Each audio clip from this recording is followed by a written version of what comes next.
പ്രവിശ്യയിലുള്ള അമേരിക്കയോട് സഹകരിക്കുന്ന എല്ലാ രാഷ്ട്രങ്ങൾക്കും കടുത്ത ഭീഷണിയുമായാണ് ഇപ്പോൾ ഇറാൻ രംഗത്ത് വരുന്നത്. ഹോർമുസ് കടലെടുക്ക് മുന്നിൽ വെച്ചുകൊണ്ടാണ് ഈ മുന്നറിയിപ്പുകളെല്ലാം ഇറാൻ നടത്തിക്കൊണ്ടിരിക്കുന്നത്. ഇറാൻ പറയുന്നത് ഹോർമുസ് കടലിടുക്കിലെ തങ്ങളുടെ നിയന്ത്രണം അമേരിക്കയെ പശ്ചിമേഷ്യൻ മേഖലയിൽ നിന്ന് പടിപടിയായി പുറത്താക്കാനുള്ള ഒരു സുരക്ഷാ സംവിധാനമായി മാറുമെന്ന് ഇറാൻ സൈന്യം പ്രഖ്യാപിക്കുന്നു. കാരണം ഹോർമുസ് കടലിടുക്കിൽ ഈ അമേരിക്കയുമായി സഹകരിക്കുന്ന അവരുടെ ബേസുകളുള്ള അത്തരം രാഷ്ട്രങ്ങൾക്ക് വലിയ രൂപത്തിലുള്ള പ്രതിസന്ധി ഇവിടെ നേരിടേണ്ടി വരും.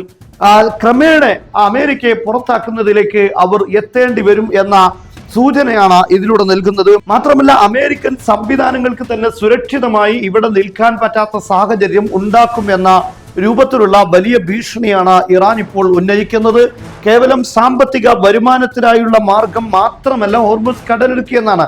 അതേസമയത്ത് വരുമാനത്തിന്റെ മാർഗം തന്നെയായി അതിനെ ഉപയോഗപ്പെടുത്തും. അതേസമയം മേഖലയിൽ സൈനിക ശക്തിയും സ്വാധീനവും നിലനിർത്താനുള്ള നീക്കവും ഹോർമുസ് കടലിടുക്ക് ഉപയോഗപ്പെടുത്തി ഉണ്ടാകുമെന്നാണ്. ലോകത്ത് വലിയൊരു ആണവായുധം ഉപയോഗിക്കുന്നതിന് സമാനമായ രീതിയിലാണ് ഇപ്പോൾ ഇറാൻ ഹോർമുസ് കടലിടുക്ക് ഉപയോഗിച്ചിരിക്കുന്നത്.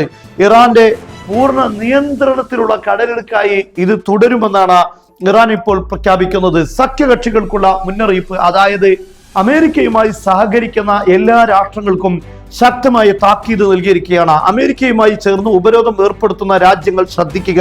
ഹോർമുസ് കടലിടുക്കിലെ ഇറാന്റെ സ്വാധീനം ഇനി കണക്കിലെടുത്തുകൊണ്ടായിരിക്കണം അമേരിക്കയുമായി സഹകരിക്കുന്നത്. ഇറാനെതിരെ ഏതെങ്കിലും രീതിയിലുള്ള ഉപരോധങ്ങളിൽ സഹകരിക്കുകയാണെങ്കിൽ ആ രാഷ്ട്രങ്ങൾ ഹോർമുസ് കടലിടുക്കിൽ അവർക്ക് ഞങ്ങൾ പണി കൊടുക്കും എന്നാണ് പറയുന്നത്.